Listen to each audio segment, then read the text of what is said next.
Welcome back. We're ready to cut our fabrics using the die shapes to match our embroidery design. The first thing I've done is I have printed my actual size template from Embrilliance Essentials of my embroidery design. I've done this so that I know how many small, medium, and large hearts I need to cut out. Now, I have treated this project as a scrap buster, meaning I may not have the exact size shapes. I'm going to be busting through my fabrics to find the ones that will work. I just need to find the pieces that will fit for each of these die shapes. Now, when you purchase an AccuQuilt die, it comes with the die itself, which is a great way to place your fabric on to see what the size of the fabric is. But the inside sheet also has project instructions as well as cutting instructions, fusibles, whatever information that they, additional information may have here. So this is all useful information that you may want to keep and not toss away for each die set. So I'm going to keep this off the side here so I don't lose it. I've gone through my fabrics to find the pieces, sizes that I'm going to need. And for this project, I've decided that I'm going to use a fusible, not interfacing, just a fusible on the back of my applique shapes so that it will, that's just what I had wanted for this particular project.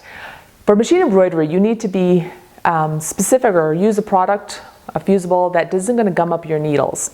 I like to use the ThermoWeb Heat and Bond products, and for this particular project I'm going to use the Feather Light so that it's not really heavy. It's going to be a nice quilted wall hanging.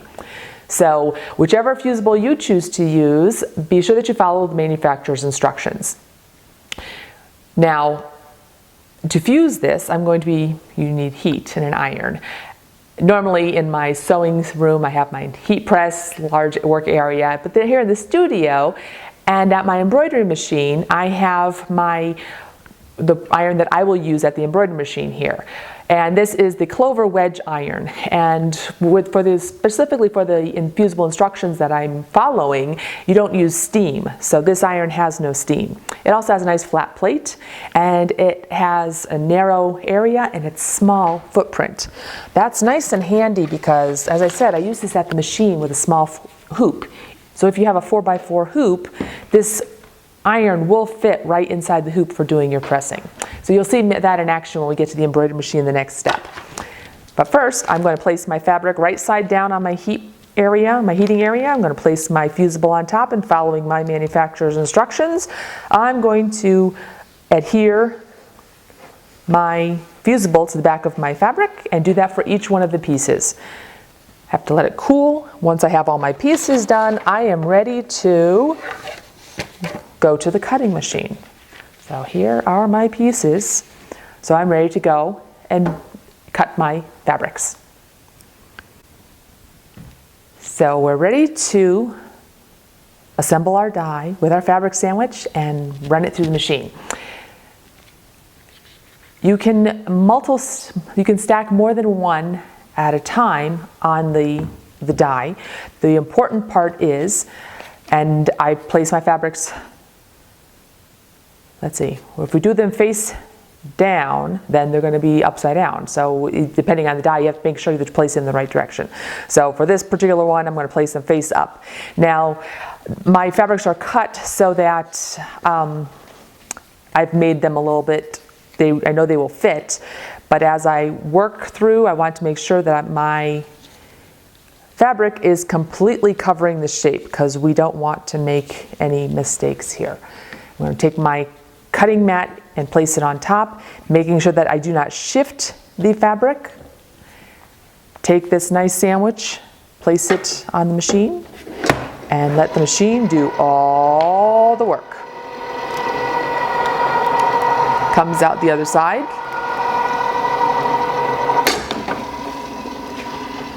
And remove.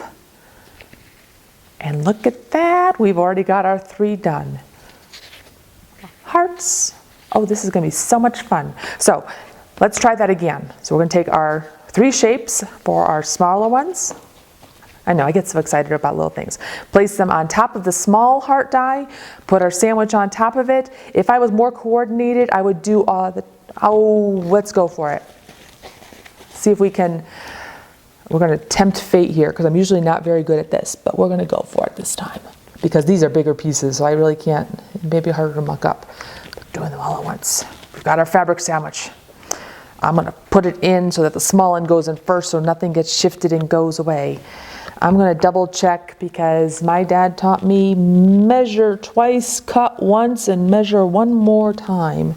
So I've got the two big ones on here. Last thing we want to do is run this through and then have to do it again because we don't want any stuff lopped off. So we've got our shapes. Put my sandwich together. Place it on top here. Run it through the machine. Oh!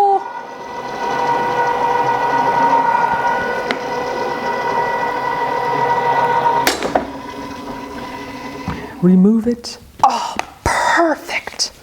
We have our hearts. We are good to go. Now we are headed off to the embroidery machine with our embroidery design, and we are going to have a fun project. Can't wait.